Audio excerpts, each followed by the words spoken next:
Welcoming back Matt Lucas on the PolyCast. This is the round two PolyCast. Thank you for joining me. Thanks, man. It's good to be here. Wherever you are and wherever I am. Yeah.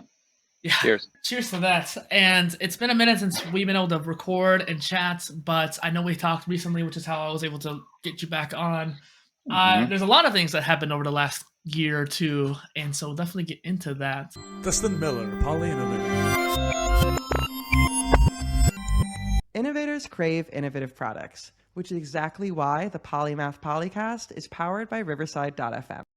How has your recovery been? I guess you could say is the first thing. Recovery from the shoulder thing? Yeah, the shoulder thing. Yeah, it was good. It was 14 months. It was 4 months to try to be able to lift my arm high enough to put it in my pocket. Mm. And then coming out here to Hawaii, it was weird because I was like doing a lot of manual labor. So the manual labor was fine, but anytime I would turn my thumb in, it was just searing pain all the way down. For those of you that don't know, I fried my brachial plexus, and just from the jaw down to the down to my hip was just done. And it was weird, nerve stuff but it healed, and so I'm good. Nothing like swimming in this ocean. I'd spent a lot of time swimming. Yeah. I feel like we talked a little bit about that last time too, either on the record or off the record. I don't recall, but I remember us talking about swimming. Yeah, swimming. I mean, I love swimming, and it's interesting because, like, it's kind of one of the reasons why I'm out here is because I honestly just wanted to go swimming. I got brought out into the desert for way too long, and I do not Mm. like deserts. No offense to the desert. Desert's cool, big sky, but the desert is made to be crossed, not hung out in for me, right? Mm-hmm. And great place to take a motorcycle and just gun it. But I don't need to live. And so after that time in the desert, I was like, I'm going swimming. Mm-hmm. And so I just bought a ticket to Hawaii, and I just started, and I'm just swimming. Yeah. Are you on the Big Island? Yep. Yep. Okay. Yeah. I have a That's where friend I'm down at. there. Maybe I should connect you guys. Oh yeah, yeah, yeah, yeah. I actually leave. Well, I mean, I'm off island for the next month or two, Hmm. doing some projects. But now I've been here almost like 9, 10 months now. Hmm. Yeah. It's Has there been nice. any standout experiences? Well, I mean, yeah. So, I mean, the Big Island itself is a standout experience. I mean, first off, it's like I like the standout experience is how open the island has been to me, and how many. I mean, I've mainly been hanging out with locals and people that have been here for a long time, and I've been living off grid. So the Hmm. standout experiences were I'm afraid of animals. I've always wanted to know how to make soil. And when I was driving across the country and doing all that stuff in my Jeep and writing books and everything, I realized that everywhere I went, the land was dead. And Hmm. then I read some statistic that was like, we have 17 years left of topsoil on the planet. And I was like, I've always wanted to learn how to so I'm not here to save the planet or do anything, but I would rather at least be a little bit more knowledgeable to know like how to manage my waste, right? Because the power of the world is who knows how to manage waste, right? So I was like, I'll just find the best farmers I can, and they're out in the Big Island. So great farmers, great cowboys, cattle, and and out of the 13 major microclimates, 11 of them are on this island. So I Hmm. figured if I'm going to learn anything, I should come here. And so I just came out here and started learning it. So the standout experience was I was afraid of animals. And then next thing you know, I'm around 1,000 animals. Hmm. And now I can be, among 25 horses, and they're all being pushed, and I'm no longer afraid. So like standout experience is just being more comfortable around large, basically rambunctious teenagers. It's like that's all horses are. There's Yeah. a lot of pigs. I fell in love with a big mama pig, this big, like 400 pound, just like mama. She would sit on, I mean, it's kind of just, and then the other breakthrough was just to understand, like, when you're not just sitting down watching a horse or a goat live its life, you're probably in a city or something like that, and it takes billions of dollars to entertain you. Or you can just kind of hang out and watch a horse destroy your neighbor's laundry. You know what I mean? It's Yeah. kind of funny. And either way, it's entertaining out here. Just the simplicity of it all is pretty magical. And I really want to drive home your perspective because you have the knowledge of the entertainment world. You have that background. The last time we hmm chatted, you were still over in the West Coast.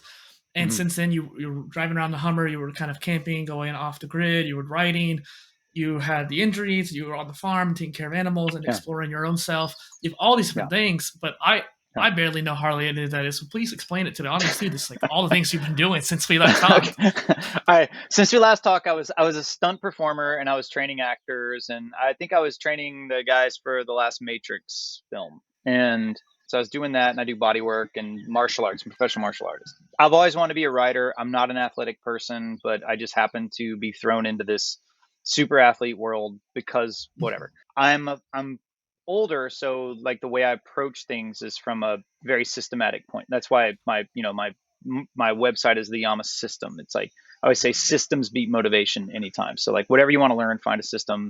Motivation is going to die quick, but the system can stay. And I decided to close my business because COVID wasn't allowed to do anything.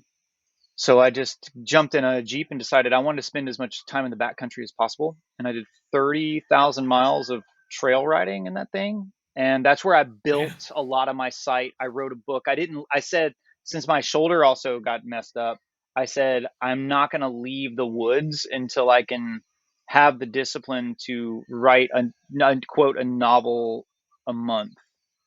But I need everyone to know this right now, not a keepable novel. A novel's worth of words, not an actual complete, you know what I mean? So it's kind of like out of a novel, I would throw, if I could write a novel a month, I would maybe it would still take me a year to write one because I'm throwing a lot away, but just stay in the discipline.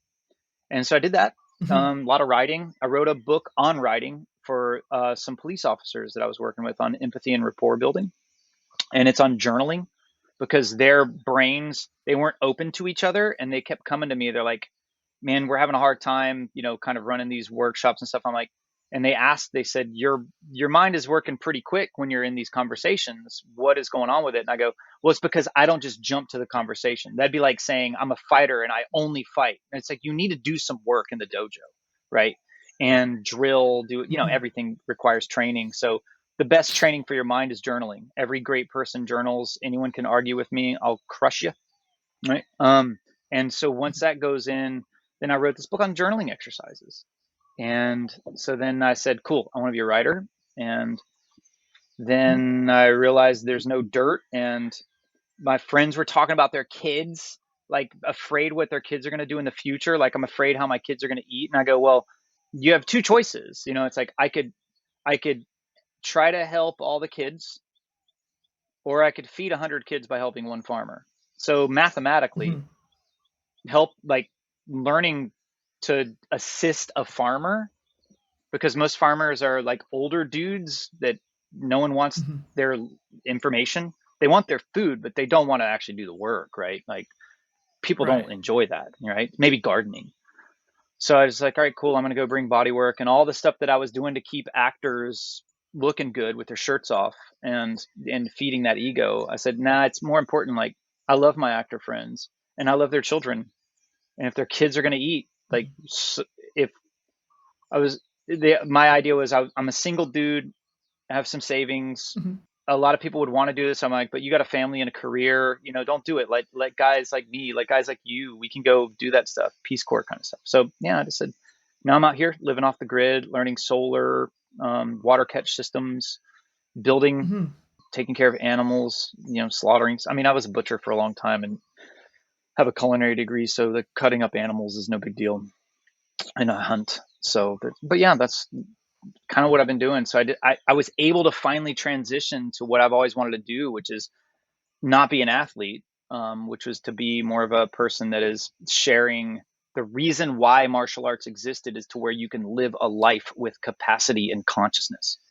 So instead of me training in the gym to like take pictures of myself kicking, which is my living nightmare, you need to pay me a lot of money for that, because for me to deal with myself, right? I would rather use that capacity to actually do something useful. Yeah, it's kind of cool. It's like, yeah, I like it. You definitely seem like the more naturalistic person as well. And since you were training so much and teaching people, you weren't able to express that naturalist side of yourself yet. Yeah. And it's funny because I want to tell you one of the biggest breakthroughs I had here, which was phrase natural capital. Like this guy that I'm staying with now on this farm, he's a financial whiz. And he's also one of the most capable human beings you'll ever meet. He was a handyman. He went to Stanford. He worked on Wall Street, did real estate, and he has a musical theater degree. He plays a bunch of I mean, this guy can do anything. And he's really into finance. And he taught me to look at land kind of like accounting. It's like if you really think about it, every dime that you make, give or take one, you're spending it on something made by nature, right? Even this computer was made by nature, right? And the thing is if we're taking more from that account that we're taking from, just walk into a refrigerator and only take stuff out and never put stuff in. Your refrigerator is going to be empty in no time, and then you're going to starve. And so the idea is, if we can start looking at, the more money you make, it's whether you're buying cotton, whether you're buying wool, whether you're buying rubber for your tires, whether you're buying fuel, or whether you're buying a phone that needs rare earth, everything you're buying is taking from the bank account of nature. And we've been taking a little bit more than we're giving. So the account's about to be withdrawn. That's it. So why not just focus on when I was in the woods, I was getting all my power in my Jeep from the sun, right? I had a little battery, a solar system, and that's what I did. So all of my energy came from the sun. When I was in Oakland, all my vegetables came from the dirt. And the same dumb feeling as when I got my food from the dirt was the same dumb feeling as when I was getting my energy from the sun. I was like, seriously, we are inefficient. Right. And my dad was a special forces guy, and we'd always say efficiency is efficient and inefficiency is inefficient. And we're just withdrawing more than we're, I guess, depositing right now. And it's just simple accounting. And to look at nature as just a simple, and nature works off compounding interest. So again, you plant a tomato that could make thousands of tomato seeds.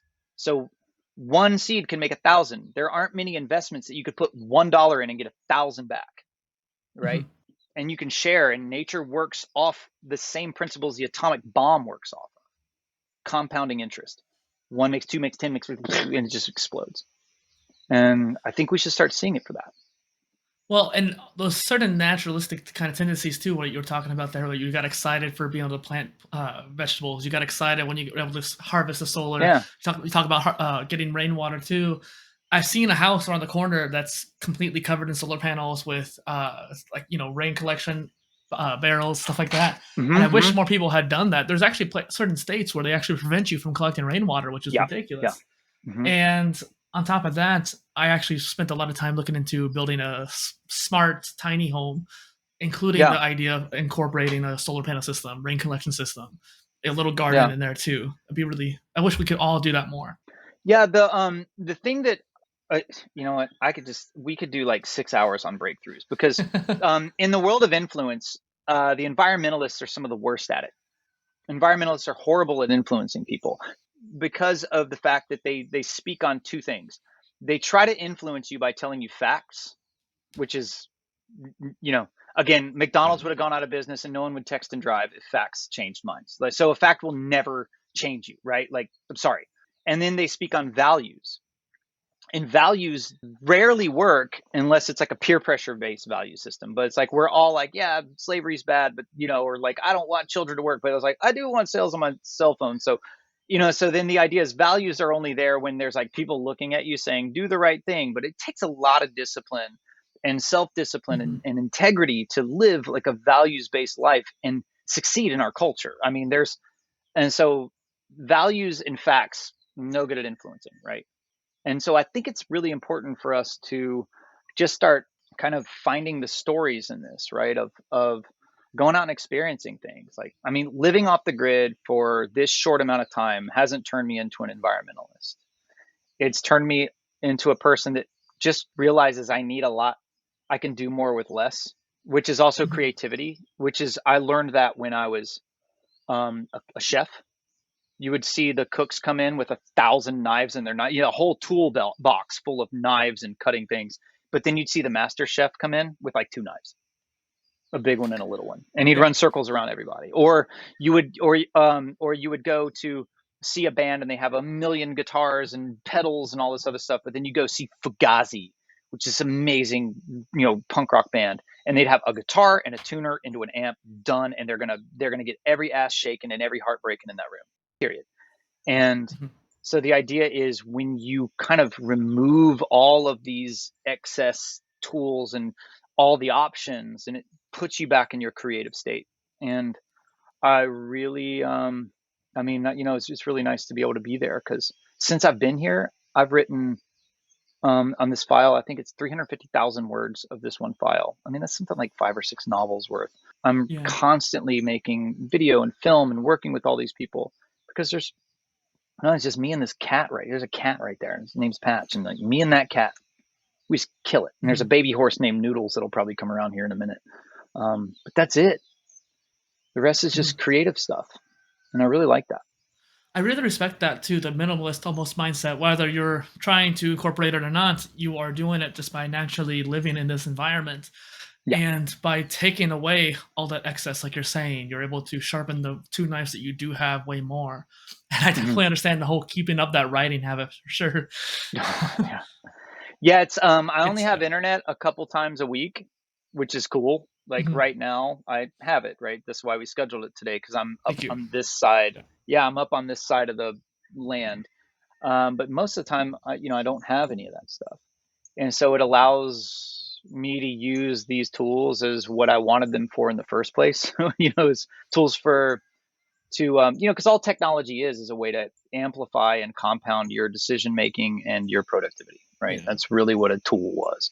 So, I mean, I might as well use it for that as opposed to a distraction, right? And I'm also very lucky to have not really grown up with like video games or anything like that. So I've been already kind of a, riding motorcycles and fighting and doing, it's like, so I don't have that distractible mind as much around technology. Technology is just like, get on the computer, do the thing, and then get back to petting the cat. Yeah.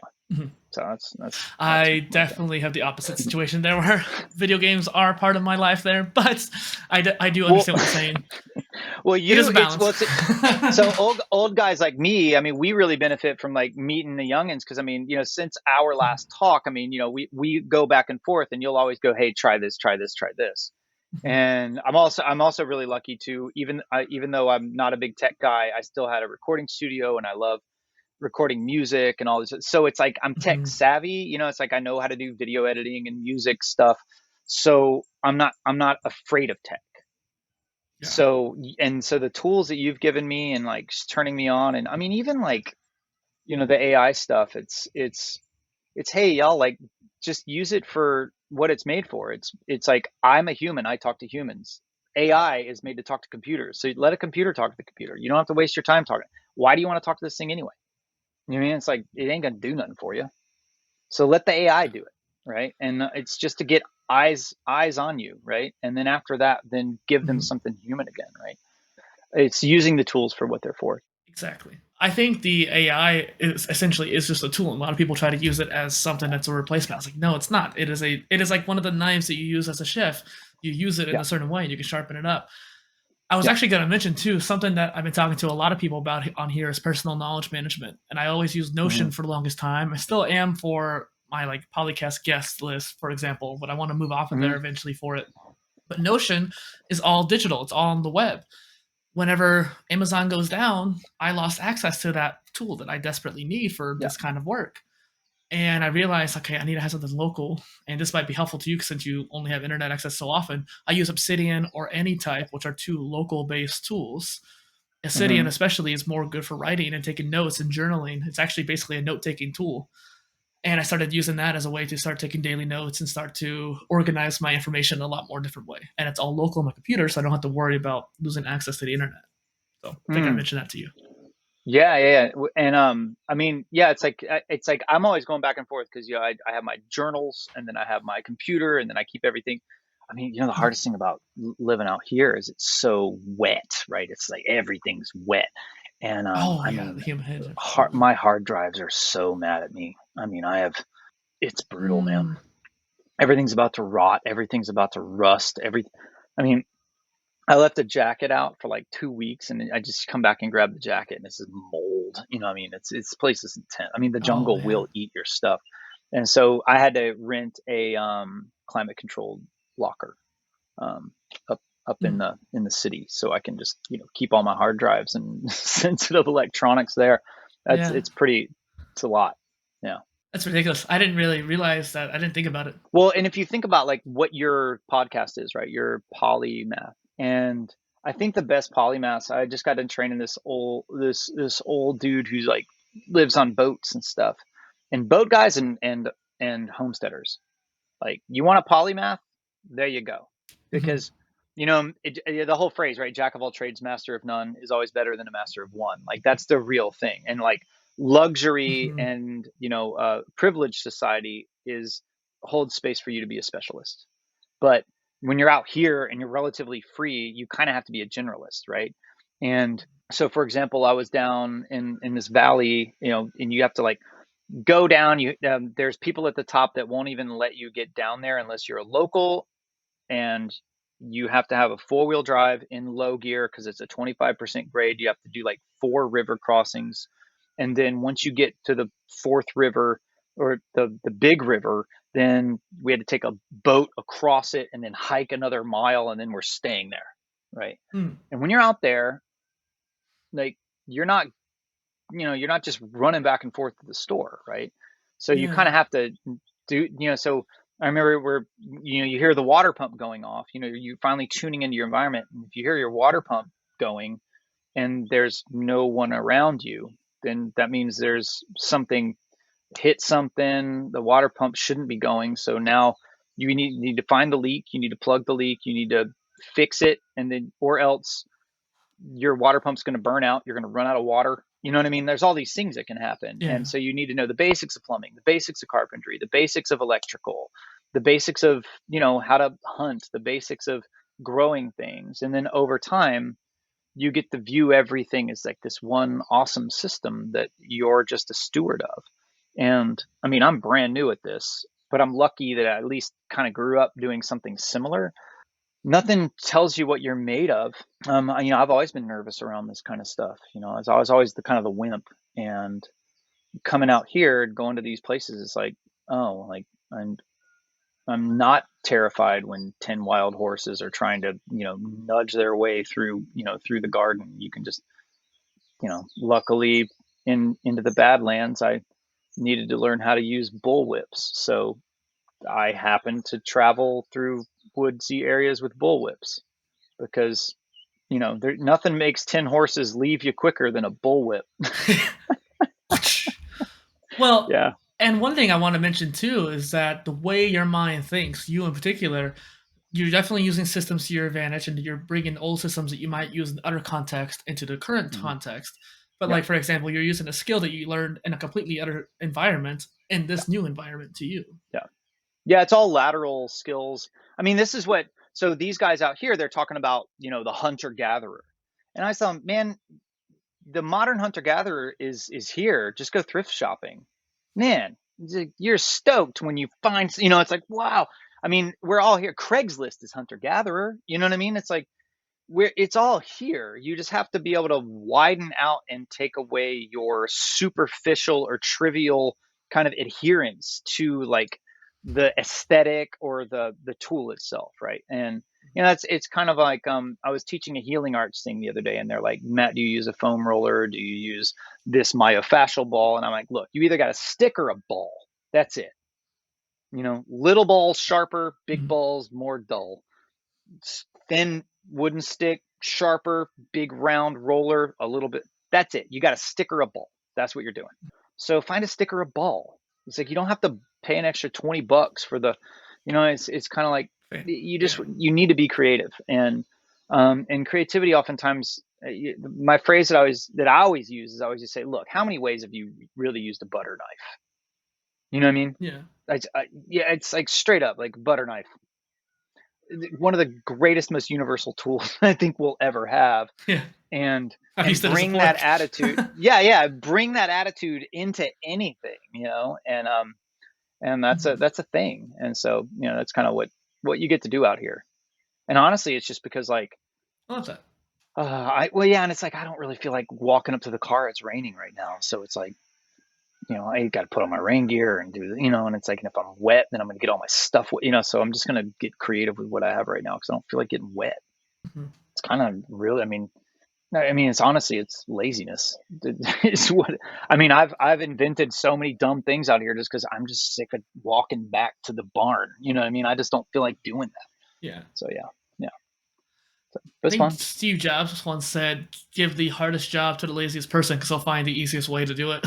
Yeah, that's smart. That's like the whole thing. Yeah, if you want something done, just just give it to a busy person, and they'll because they got shit to do, man. I think Yeah. that's important. I also like the fact that I've been injured. I don't need to train. I tell people, I tell my students all the time, like you got to work out because you don't have a farm, right? And so out Yeah. here, since you're always digging a hole, and every morning we're feeding the animals with 50-pound bags, and you're lugging them on and off trucks all day, and I mean, it's good work. You just grab a 50-pound thing and throw it. And you do that, 80 to 100 times, and got a pretty decent workout. Carry it up the Yeah. hill and move the horse and all that stuff. I mean, it's great. Before I left the recreation center last month, one of my most recent personal training clients was someone who also worked on a farm, and we would Hmm. always talk about what he was doing that week before because I would try to do the workout I trained with him to be a little bit more different than what he was doing on the farm already. Hmm. And so, Hmm. pick up the hay bale, you're just getting the obliques with that, so we don't really need to work Hmm. on the sides of the abs, but maybe more of the center core, doing some Hmm. like leg lifts and stuff like that, Yeah. and working more biceps because he's doing a lot of triceps carrying the buckets of water and pails up to the horses and whatnot. And Hmm. so one thing we did was kind of incorporate that workout system with his own, natural work that he's doing anyways. Yeah. Yeah. Yeah, mobility. I mean, this is it. I've been to, it's like on my website, I just released this summer release. So I did all this mobility because I was just up in the San Juan Islands. I just flew up to the San Juan Islands, and it's beautiful, like private islands up there. And I needed to get some work done. So I did a lot of the like mobility stuff. And I picked up some clients through that. And what I did, because everything we're doing is to pray for the loss of ignorance, right? We're always trying to unwind our ignorance, and that's an important part because we don't know what we don't know. And I just took for granted that people know how to breathe. I took for granted that people care about their mobility, right? But you rarely in the book that I wrote, it was always saying, what is constant isn't conscious. So what I'm always trying to do is bring what is constant in your life back to your consciousness, so you stop piling stuff on top of it, right? A lot of people don't know that, like, they haven't really learned how to breathe, and that's a life practice. I've been practicing breathing right for 40 years now, and I have these breakthroughs that they don't blow my Yeah. mind. My mind can't even understand how big the breakthrough was. And so I'm working with these dudes, and now that their constant, which was they can move, is being slowly taken away. Their back hurts or their knees go. Now they're aware of their mobility again, right? It's the Cinderella tune. You don't know what you got till it's gone, right? Off the Yeah. Long Cold Winter album. And you take that and then you bring it back to your consciousness, and then you re-engage with it. So I've been launching. Yeah. I realized, like, I messed up when I made my website because it was for all my clients, right? So you would work with me, and then I'd say, now do this video. So you had all this context. And then over COVID, I redid it all to where it could be for, you don't know me. Like, you don't know me, you've never worked with me, but this is stuff you can learn online. You don't need me in the room, right? Mhm. And now that I've been doing that, it's been really cool. Cause I mean, I've been sending, all these videos to people, and people are signing up, and I'm super, I don't know. It's just it's a good feeling to It's finally exciting. kind of get that. Yeah. Cause I was ignorant. I was dumb. I didn't realize, like, I mean, I lived in a dojo. Yeah. You know what I You mean? weren't dumb. Like, You just had a very contextual view. yeah, yeah, yeah. Yeah. Everyone that I worked with was like, gonna do this professionally. Right. And then I Mhm. moved into, now you're injured and now you need to, so it was like these really case specific things. It wasn't just like you're in good shape, you want some new skill building, and let's do it. Or this guy the other day, he's like 80 years old, heart transplant, let's get him moving, and Mhm. and get him breathing and get him. And I'm like, oh yeah, this stuff we can just go. So that's been a really cool. So since last season up through now, God, I've probably done 50 new course, like course videos and stuff like that. It's been cool. Yeah. Well, I think there's a few things I want to touch on real quick before we get to the actual questions here. I think you Oh, might have been my third or fourth. Yeah, we didn't even get into the questions yet. yeah, yeah, yeah, yeah. All right. Well, I think you might have been on my fourth season, maybe fifth, and now I'm on the Okay. sixth. And it's just crazy to think about. Nice. Just since then, you've done so much. One thing I was going to mention before we forget is the ranch work. One thing I tell my client quite a bit is that people always use their dominant side. So he might be lifting the hay bales using the Yeah. right arm as the lead multiple times, and that leads to asymmetrical muscle structure. And so, one thing to mention to people who might be listening in, like make sure you do both ways, even though it might be Yeah. kind of awkward at first because you're using your non-dominant hand, but try to do symmetrical work. Yeah. If context here, all the people that work with me understand my sense of humor. And it's really Yeah. funny to watch. I have this group of these little girls. I've been training them since they were like 3 or 4 years old. And now they're teenagers, and they'll tell people like, if you, and I always be like, what happens if you don't do both sides? And they'll just look at me and they'll go, you'll get cancer AIDS on your face. I just straight up, you get cancer AIDS Yeah. on your face. Don't, like, these are the rules. So you have to do both sides. And that's like and I'm very weird about that. So I'll be up in the truck throwing, and I'll just be like, one, I'll do five, and I'll switch five. Then and then once I start getting lower, it's like one, two, three, and I'm just in there, and I love doing it. I'll do sets, it's like, I'll do 5, 2 at a time, 100 pounds. And then I'll go, one at a time, and then two at a, and it's like, I'm always trying to change it up. Because again, You know it's the like system. this stuff can be fun. Yeah. And it can be, Yeah.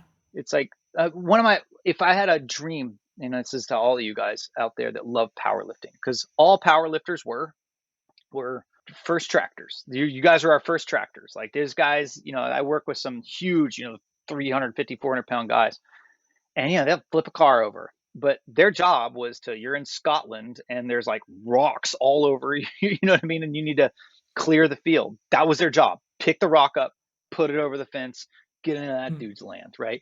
And they love doing it. And if I had my way, and just find farmers that are trying to clear their land or whatever, and don't buy a tractor. Ask all these power lifters, or you power lifters, get a group together and find a farm. There's a group of guys out here called the Men of Pa, and it's these just rad Hawaiian like contractors and stuff, and they're a spiritual group. I think it's a rehab group or something like that. Guys in AA or something. But part of their service is they go to land, and it'll be 30 dudes, and they'll kill a pig, dig an emu, put the pig in the ground with potatoes, sweet potatoes, and all that stuff, and make a huge feast. And while that's cooking in the ground, right, they put the banana leaves and all that stuff over it, so that's cooking. Then they'll just go do a day's work, and they'll trimming trees and moving things and digging ponds, and they will do crazy work. And then when they're done, they'll get together and they'll pray, and then they'll undo the ground, and then there'll be kids there. They teach them about their history, and then they teach them about, the kids will do the dishes, and it's like a whole thing. And they show up to land, and man, the more people that can do stuff like that, you got a fitness group. You guys want to get fit? Go farm. Dig a hole. But don't just dig a hole at your hole digging gym. Like, go and dig a hole to where someone could, it's like, try reforestation. Yeah. You know what I mean? Like, because that hole, the concept is reverse Mr. Miyagi yourself, right? Because Mr. Miyagi was teaching these chores, and he was showing you that there was a martial practice for it, right? Meaning he's showing you there's an exercise for it. But now take your exercise and reverse Miyagi it. Go try to find the actual chore and use of it. It's like when you're hitting that tire with the hammer, it's like when you're doing the farmer's carry, like, figure out what it was meant to be, and then, like, can you go find the actual place to integrate that into a life, right? It's like, why would you need to swing a hammer?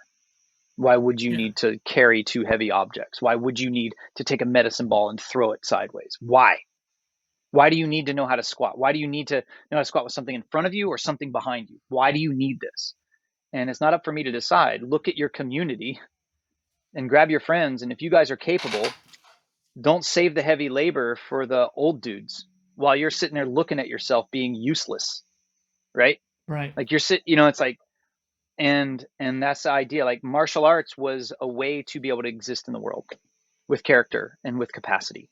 And I don't want to get preachy or tangential on this, but it's like, when you're out here, I mean, I'm working with these. I know a guy, he's this Tai Chi dude, 74 years old, and runs a 40-acre farm with him and this other like 70-year-old little Filipino lady. And they're supplying ginger, turmeric, bok choy, like all these greens to not just the island. They're shipping it all over the country to people. And the guy was a Muay Thai fighter in like the 70s. I mean, 74 years old, still throwing like heat. He's still throwing like, he'll kill you. And when I do when you do Tai Chi with him, like he's not like the Tai Chi guy that's standing there in the silk. Like this guy is rooted. This guy hand harvests 40 acres. Him and one person. Like this guy will just grab you, crush you, try to move him. You're done. And I'm sorry, like I've never met a guy in a I've never met a guy in a, but he's hardened, but he's like hardened like he's a Tai Chi guy. So his chi is so clean, and he's in the earth, and he's just like, no, let's do it by hand. No, let's do it by hand. No. And I'm sorry, I've put my hands on a lot of dudes in gyms. That guy would literally just grab you and turn you into dust.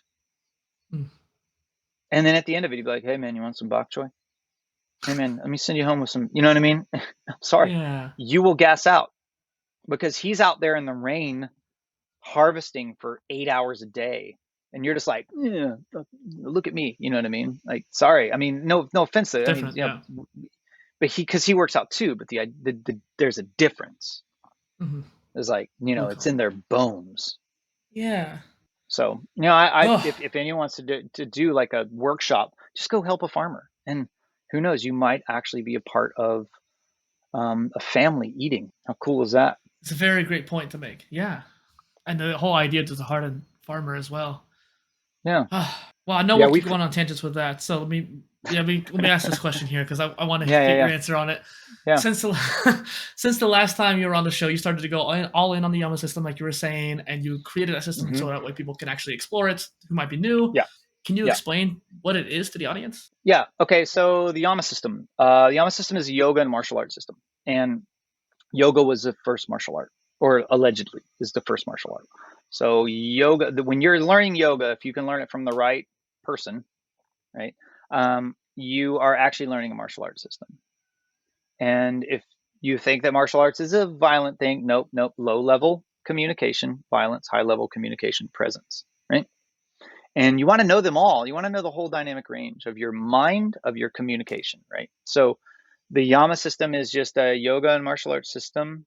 It's roughly, it's little circuits, right? I sequenced a lot of it, but it is actually given to me by masters. And, you know, so I was kind of like, hey, we don't know what to do with this. No one wants this. You take it. And so I sequenced it. So there's that. I've trained it all over the world.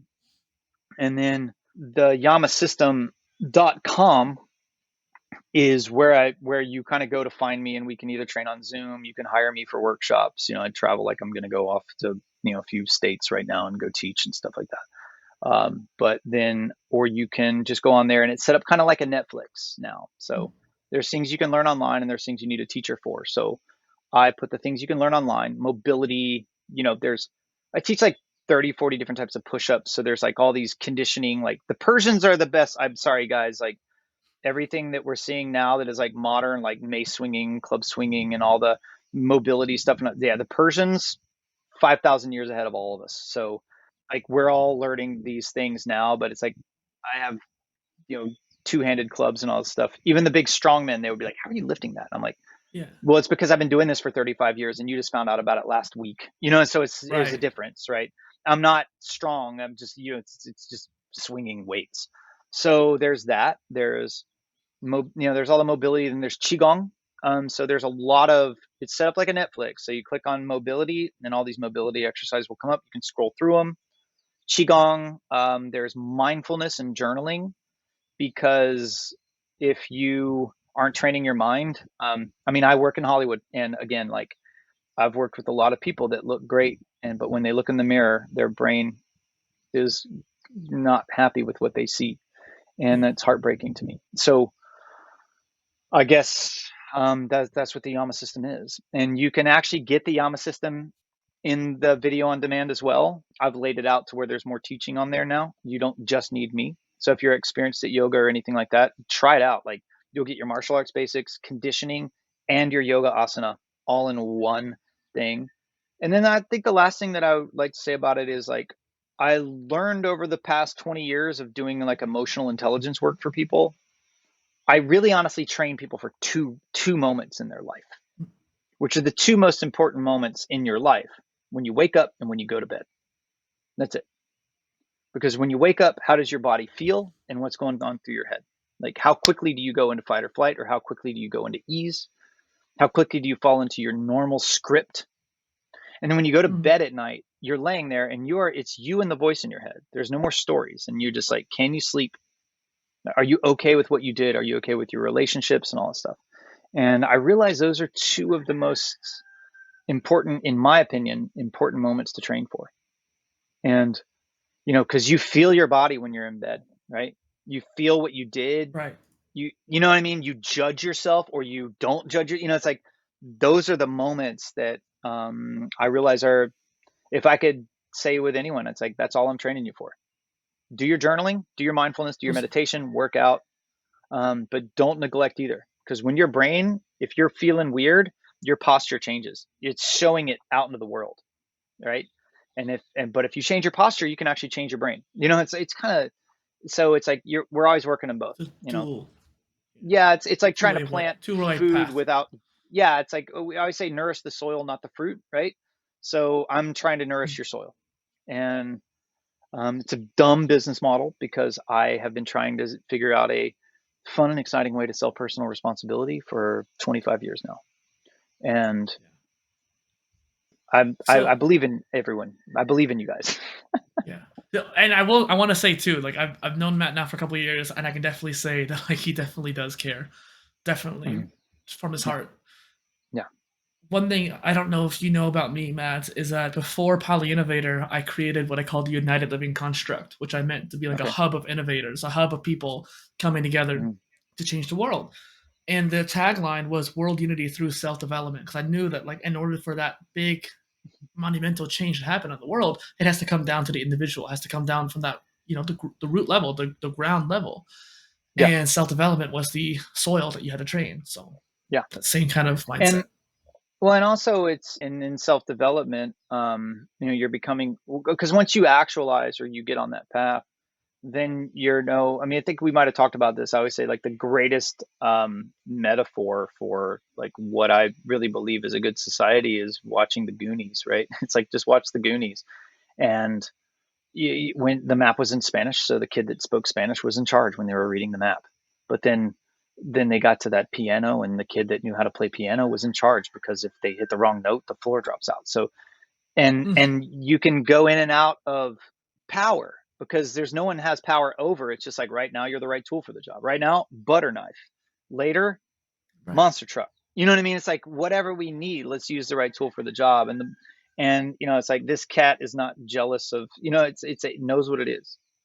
And so I think that's an important place to be. But if you don't know who you are, then, and you just want to be powerful, then you become a corrupt tyrant.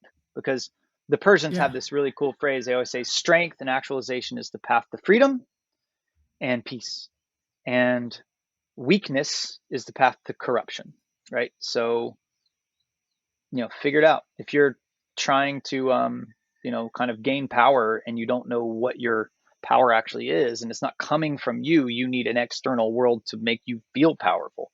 You might be a potentially corrupt weakling showing up, and, you know, feel free to like go do some push-ups and, I don't know, learn Spanish or something. Go figure something out. Yeah. Challenge yourself.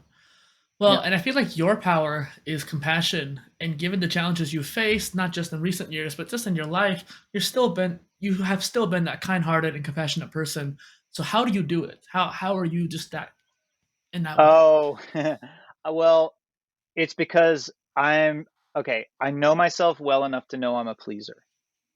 And pleaser is powerless. A pleaser is a person that I would rather take the hit than watch someone else take the hit. But since I know that, I can come up with a system, an if-then plan, right? I call it the goop loop. You know, it's like goal, observe, obstacle, plan, right? And so my goal is to not be a pleaser. Right. I observe myself not being a pleaser, but my obstacle is I'm a pleaser. So my plan is whenever I'm around people, I always just say, hey, it's like, and I just let them know. It's like, I want to be around capable people, and let's, so I challenge myself to be able to let you go through your challenges, which is, working with kids is such a great, you get a lot of reps, letting kids just like, Yeah. you're about to fall on that, and you just kind of, so, I mean, I've always kept it in the forefront and just kept reminding myself, because you can, and now over time I've learned to be less of a pleaser, but also knowing that, the reason why I do martial arts is because I was a rage-filled 3-year-old that was just bound to kill himself by his own, inability to manage my, impulses, right? So, so I learned to fall, and I learned to do all these things, and then over time, that misery became my greatest joy. And then, I zapped this whole side of my body. And if it wasn't for this injury, I would have never developed the discipline and broken the habits of my old habits to become this new thing. And so I don't, over time, by journaling and by writing and by seeing the gifts that all the pain and whatever has given me, I don't want to rob anyone of that. Right. And so over COVID, I admit, though, I did kind of leave my business because I was exhausted from people calling me, let me bring everyone down for a second. I'm bringing you guys down. One day I was trying to send this email for a couple of days. And I remember this one day, I get a guy comes in, he had just had so I don't want to let anyone, but basically a mother just saw her child get shot. That was really shitty.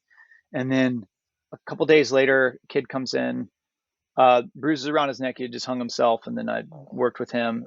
Right after that, another kid comes in, drops to his knees. He was a kid that I tried to talk out of joining the military. He did anyway. And he was actually walking with his friend in his arms. His friend got shot in his arms. And he was like, oh my God. And then we made it through that. And then right after that, I'm still trying to send this email, by the way. I just can't. There's a horse. Hey, buddy. And so then hold on. This is Leah. Hi, Leah. Hi, Leah. Yeah. So then after that, after the kid gets shot, then this other woman comes in, and then come to find out, she was pretty let down. And I said, look, I need to learn to set boundaries. People are taking up my time. I got to send this email. And so what I ended up doing was saying, she comes in and she had a problem. And I said, look, you need to pay me. Right? Because everyone tells me, like, your time is valuable. You need to pay. So I was like, okay. So I said, you need to pay me. And then she paid me. And then come to find out, like, her kid just like killed themselves. And so I just told this person and then I felt like hell after that. Right. So then I'm laying on my back, just kind of doing a savasana. And then I hear a guy knocking at my door. And I was like, I'm not answering that. I'm going to meditate, and I'm going to send this email. And then I look out, and he's just sitting in my garden right on my lettuce bin. And he's just taking a knife, and he's just like, I'm going to cut his wrists in my garden. And I like walk out, hand him some water, and we have this talk. And, and I get one of the homeless guys to come by, and we chill out with him. And he's all right. And then I just realized, man, I'm tired. Right. And like, there's so many things that are going on, and I'm putting myself out here, and I'm not going to make a living anymore because I'm just so busy caring about people and caring about people that feel alone. And so I was like, I got to go, and I didn't just do it because of that. I wanted to go in the woods anyway, but I just realized, like, over that time, I just started thinking about, like, compassion, and how it's one thing that we can give for free, but I really wish more people would do it, to where they would just stop just showing up at my place all the time. You know what I mean? And because we're all too busy, everyone's too busy. Right. So, yeah, but yeah, I admit I've been getting pretty tired of, and I guess the last tangent on that would be, I know for a fact that your emotion is a story. Like, and the way I know this is because for decades I've had my strange dude's legs wrapped around my neck trying to choke me out. And I know for a fact that you would rather that my nightmare is brunch, right? And a lot of people like brunch and would way rather be at brunch than rolling around with a sweaty stranger, right? But I'm the other way. I'd rather be sorting it out with a sweaty stranger, right? So it's all story. And you can change your story because you're in charge of where that lens is pointed, right? And so when people are telling me now, I'm just like, cool, let's do a couple things. I want you to learn to change your story. That's what my book was about, right? Rant about it, rave about it, and I'll report exactly what it is. You know what I mean? And then when you're done with that, you know, like, know that you're in charge. And then the other thing is know that when the emotion leaves your past, that memory, it'll turn to wisdom. But if you're still emotional about it, it's not wisdom yet, it's trauma, right? Right. And that's what we're trying to do. We're just trying to put a name, and so I've learned to remove myself from their healing and just kind of hang out. Here, dude, let's see if he likes lemons. You want a lemon? No, don't like lemon. Sorry, I'm surrounded by, You're good. There's noodles here. Let's see if noodles. Sorry, this is my life now. I love it.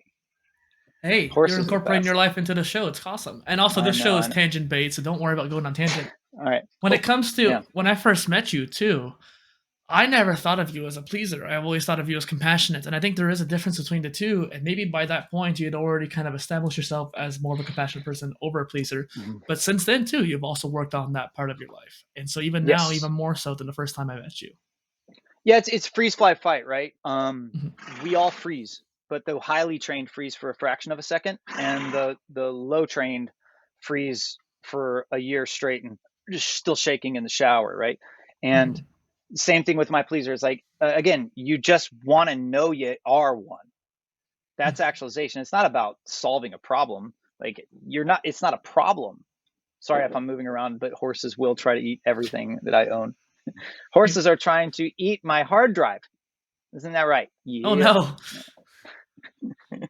Sorry. Yeah. Take care of whatever you need. I don't even mind pausing if we have to. Yeah. You literally just have to be aware of that, right? Can we see? That's Noodles. Noodles is a sweetheart. I can't wait to see the recording, too, because everything's kind of blurry right now. But oh, it's great. Yeah. One thing I empathize with you about, too, is that I don't know if it's because of the way I was raised or because of how my mother is, but my mother is a pleaser. And I think she made me into a pleaser, or I tried to please her as growing up. And so I became a pleaser. But I realized in my years why I thought that way. And part of that was introduced because of my mom. And I realized she's doing things now that I used to do. And I've grown past it. Like, I remember back when I was a teenager, I lived with these guys and I was getting texts from people. A text from someone who I didn't want to text back. And my head is like, oh, it'd be rude for me not to text back. I got to text back. I got to please them, essentially. I got to appease this person that just by texting back, just by having a response. And my roommate, who honestly wasn't really the most sociable person, but he was very right in this case. He's like, don't text back. You don't have to text back. You can just choose not to. And my brain just couldn't fathom that particular change. And when I started implementing that change, it helped me alleviate that kind of feeling. And I realized that my mom still has that, even though she's twice my age, she still has that issue where she has to appease that person. Okay, so this is something that I learned. So when I was a little kid, I was diagnosed with ADHD, right? And I had this teacher. This is awesome. He was like the Secret Service guy. He's this badass, like still to this day, baddest dude I've ever met in my life. Like, just push-ups on his fingers. He could do the 2-finger handstand on the wall. He was like 70 years old and would like slap nails into wood with his hands. And he was just like this sick fighter, lawyer. I mean, the guy could do anything. And he looked at me and he was this Korean guy. And they were like, you have ADHD. He was like, no such thing. And he goes, you just need the truth. And I realized, like, around these horses, I'm not ADHD. On a motorcycle, not ADHD. Fighting, not ADHD. But around an abstract idea that was created in a social construct that has no real tangential truth, totally can't focus on that because my body doesn't understand it. But then once I understood where I could laterally move these concepts, like now I understand the concept of, when I make a website, it's not a thing, but it's like I know why it's going. Like I'm able to see a deeper process right now. I'm 47, dude. Like it took me till I was like 45 to understand that, right? And so it's crazy. And so there's that. So there was that thing, and then the next thing around the pleaser, right? What I learned about compassion was this changed me. Passion, it means pain, basically. It just means pain. And calm means with, right? It's from the word, calm, como, calm. It's like, so it means to be with pain. And then that's what I learned. It's like I learned that if someone comes to me and they're in pain, and I work with people that are in some pretty extreme cases sometimes, and the thing is to know that like there's an energy in that pain, and your opinion is what turns it into bad or good, right?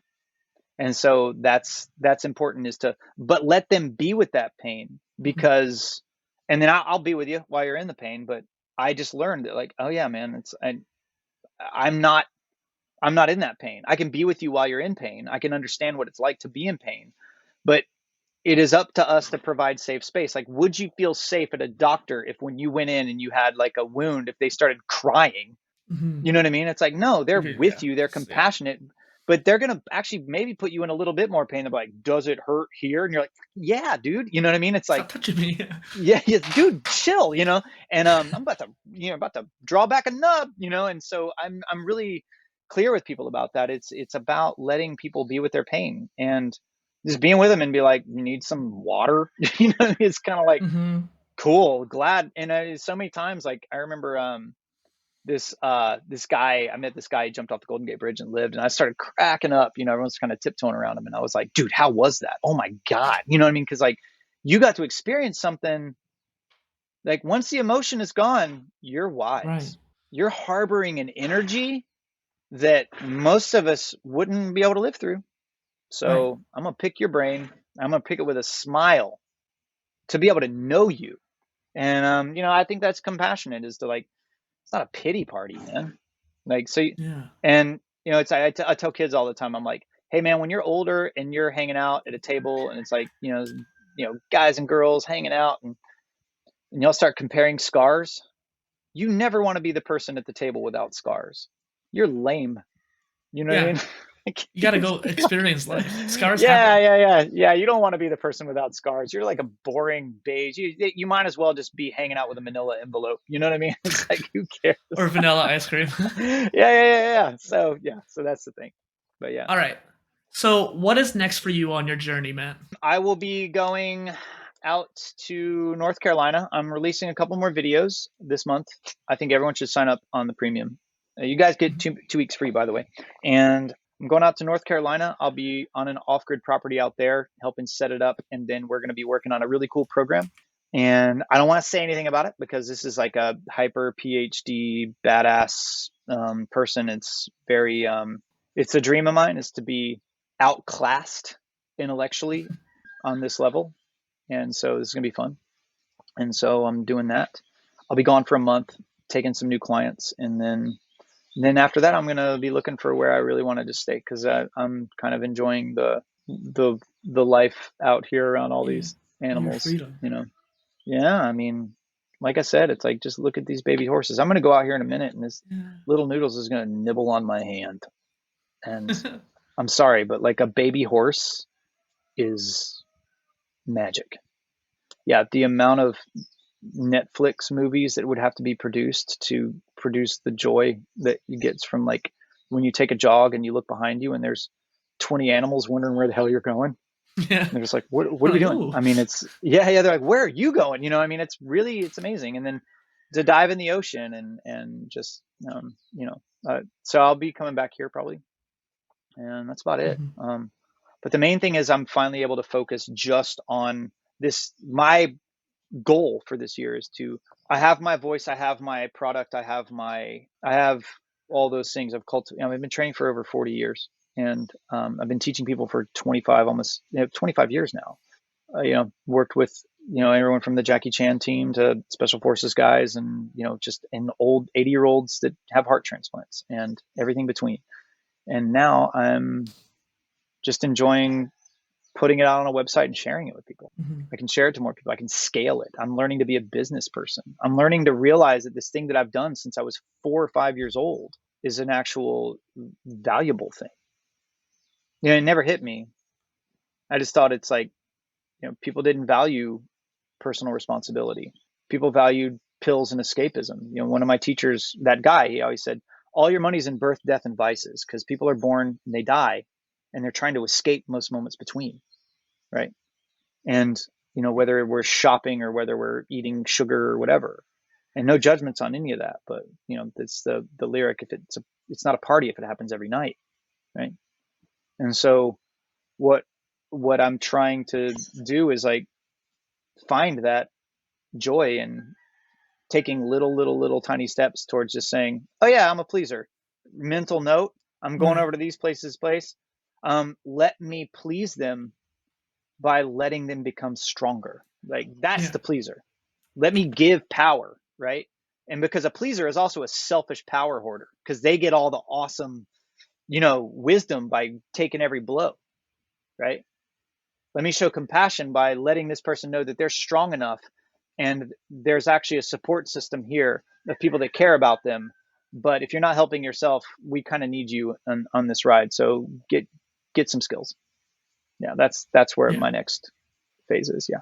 And I wanted to make sure I mentioned too, I appreciate you taking the time, because you talked about experience that with a PhD person in the coming month, and how you love to be outclassed. And I feel like you and I are very similar in a lot of ways. And a lot of things I've discovered on my own path, you have also discovered before me.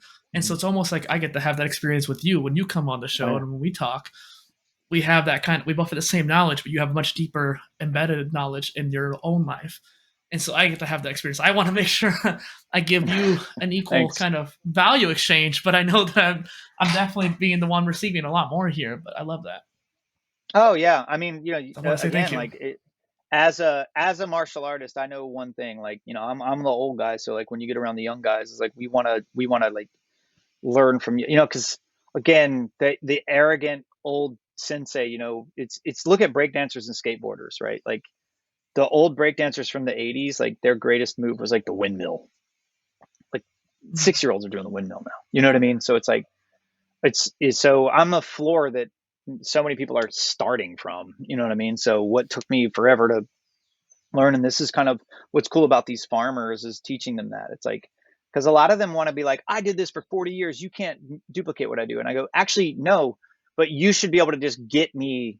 So, it's like, it's kind of like, I trained for 40 years to learn, like, duh, it's just about, it's like martial arts is to keep you entertained while you learn to breathe. I mean, honestly, that's really kind of what it is. If you want like wisdom, that's what it is. Breathe. And even though you might be in the sage in this scenario, you still approach a lot of things with a beginner's mind, which I think sets you apart. Well, and feel free to realize, like, when you, it just hit me the other day. It's like, I definitely have a beginner's mind, but it's like, it's a beginner's mind from like when you become, I think, on a higher level of something, the funnest thing in the world to do is go back to the beginning and like see all the stuff you missed. You know what I mean? And it's like, I think that's the beginner's mind. The beginner's mind is like, you finally have an expert to like actually like appreciate the crap that annoyed you when you were a beginner. Like, I remember all these things that I did not like when I was a beginner, but now that I'm older, like, where they say youth is wasted on the young, right? And so it's like when you finally like get older, you're like, wait a minute, man, now I want to learn how to stand there. You know what I mean? Like, I hate to break it to you, that's a video gamer's mindset right there. Oh, is it? Going back to the beginning and playing it over again? Yeah. You're trying to master the level, right? Yeah, and we can do this with everything. Yeah. So I think that's what the beginner's mind is, right? It's really and also, like, to jump to like the weird spiritual woo-woo stuff, I think to me that's what reincarnation is, right? So I always say reincarnation, if the idea of reincarnation is you're born and then you live your life, and if you're like highly evolved consciousness enlightenment, when you die you're enlightened, right? You don't come back. But every time you practice yoga, you lay in savasana, which means corpse pose, right? So that means die, practice dying. So every day you should be trying to die. And your opportunity to die every day is like clear out, lay in bed, go to sleep. That's your death practice. It's death practice. And when you wake up tomorrow, you should be a little bit more enlightened because you're going to do a lot of the same things again, but you can do them, but you get an opportunity to, I hate to break it to a lot of us, but we are in a script. Wake up, make coffee, do the thing. You know what I mean? It's like, but you could do it with a heightened consciousness and ask yourself, what of yesterday do you want to keep? What do you want to go ahead and do? Because you can reincarnate. So I just started looking at is a concept I call practical reincarnation. It's like every day when I lay down, I pour everything out. So when I wake up the next day, I'm like, okay, when I wake up, I try to wake up fresh, new, and then do things with a little bit. Today I'm just going to feel my feet all day. Mm-hmm. Today I'm just going to make sure that I pet every horse because I'm afraid of horses, and so I'm going to just poke each one of them in the nose. That's what I'm going to do. Yeah. And you're all going to get it. There's like 1, 2, 3, 4, 5, 6, 7, 8, 9, 10 horses right out here now. Right here. Just looking at me. They're just like. That's a great call to growth for people to learn from at the end here. And I just want to say once again, this is Dustin, poly-innovator, and Matt Lucas on the Round 2 PolyCast. Thank you for joining. Thanks, man. Yeah. Thank you. It's good to, you're doing great things. Thank you. Yeah, man. Innovators crave innovative products, which is exactly why the Polymath PolyCast is powered by Riverside.fm. With Riverside, you can achieve studio quality without the need for an actual studio. You'll get uncompressed audio and up to 4K video from the comfort of your own home. All recordings are done locally, which means that you and your guests will get the highest quality possible, even with unreliable internet. Hi, I'm Kendall from Riverside, and do yourself a favor and upgrade from cloud-based softwares like Skype, Zoom, or Hangouts. Try out Riverside today and use the link in the show notes because your groundbreaking content deserves to look and sound its very best.